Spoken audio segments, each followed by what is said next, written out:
வணக்கம் தலைவா, அனைவருக்கும் இனிய வணக்கம். இன்னைக்கு நாம இந்த வீடியோவில் எதை பற்றி பார்க்க போகிறோம் அப்படின்னு பார்த்தீங்கன்னா, தமிழக ரேஷன் கடைகளில் வந்திருக்க மிக முக்கியமான தகவல்களை பற்றி இந்த வீடியோ பகுதியில் முழுமையாக நம்ம பார்க்கலாம். ஸோ நம்ம சேனலுக்கு புதிப்புறாக்கு இருந்தால் ஒரே ஒரு subscribe and bell all set பண்ணி வச்சுக்கோங்க.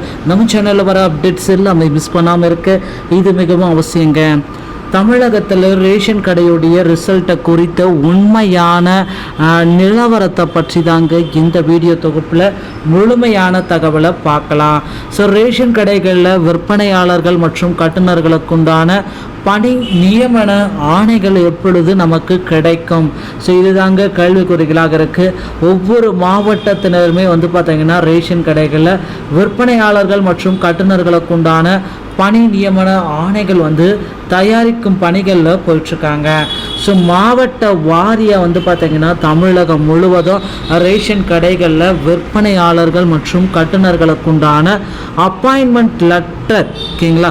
ஸோ ஒவ்வொரு மாவட்டத்திலுமே பார்த்திங்கன்னா கிட்டத்தட்ட ஒரு 4000க்கு மேற்பட்ட மாவட்ட வாரியாகவே செலெக்ஷன் லிஸ்ட்டில் செலக்ட் பண்ணி வைக்கிறாங்க. ஸோ அதில் செலக்ட் பண்ணி ஃபில்டர் பண்ணி அதில் பார்த்திங்கன்னா யார் யாரெல்லாம் மெரிட் லிஸ்ட்டில் வந்திருக்காங்க அப்படின்ற மெரிட் லிஸ்ட்டை பார்த்திங்கன்னா கூட்டுறவுத்துறை வாயிலாக நமக்கு வெளிப்படையாக கொடுப்பாங்க. ஸோ கண்டிப்பாக ஜேஆர் ஆஃபீஸிலிருந்து வந்திருக்க நமக்கு பெற்ற மகிழ்ச்சியான தகவல் இதுதாங்க. ஸோ ஜேஆர் ஆஃபீஸ் மூலமாக நீங்கள் என்ன எதிர்பார்க்கலாம் அப்படின்னு பார்த்தீங்கன்னா, கூட்டுறவு சங்க பதிவாளர் நமக்கு ஒரு திடீர் அறிவிப்பை நமக்கு கொடுத்துருக்காரு. அந்த திடீர் அறிவிப்பு என்னவாக இருக்கும் அப்படின்ட்டு நீங்கள் செக் பண்ணிங்கன்னா, தமிழகத்தில் இந்த திடீர் அறிவிப்பு பார்த்தீங்கன்னா திரு சண்முக சுந்தரம் அவர்கள் பார்த்தீங்கன்னா கூட்டுறவு சங்க பதிவாளர் ரேஷன் கடைகளில் பணி நியமனத்துக்கு ஆணைகளை கொடுக்கறதுக்கு முன்னாடி ஆல்ரெடி ஒர்க்கர்ஸுக்கு பார்த்தீங்கன்னா பதவி உயர்வை வழங்கிட்டு பணி நியமன ஆணைகளை கொடுங்க அப்படின்ட்டு சொல்லிட்டுருக்காரு. ஸோ கண்டிப்பாக நம்ம இதெல்லாமே எதிர்பார்த்த மாதிரி ரேஷன் கடைகளில் விற்பனையாளர்கள் மற்றும் கட்டுநர்களுக்கு உண்டான பணி நியமன ஆணைகள் பெறலாம். ஸோ ரேஷன் கடை முடிவு tncsc.gov. இந்த இணையதளத்தில் ரேஷன் கடையுடைய தேர்வு பட்டியல், ரேஷன் கடை நியமன கடிதம், ரேஷன் கடை சேல்ஸ்மேன் மற்றும் பேக்கேஜருக்கான ஆட்சேர்ப்பு முடிவு விரைவில் கண்டிப்பாக நமக்கு அறிவிக்கப்படும்.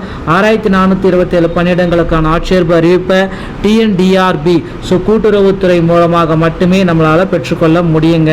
ஸோ இதை பதிவிறக்கம் செய்ய தயாராகி கொள்ளுங்கள். எப்பொழுது வேண்டுமானாலும் தமிழக ரேஷன் கடையுடைய ரிசல்ட்ஸு உங்களுக்கு டிஆர்பியுடைய அதிகாரப்பூர்வ இணையதளத்தின் மூலமாக மட்டுமே உங்களால் பெற்றுக்கொள்ள முடியுங்க.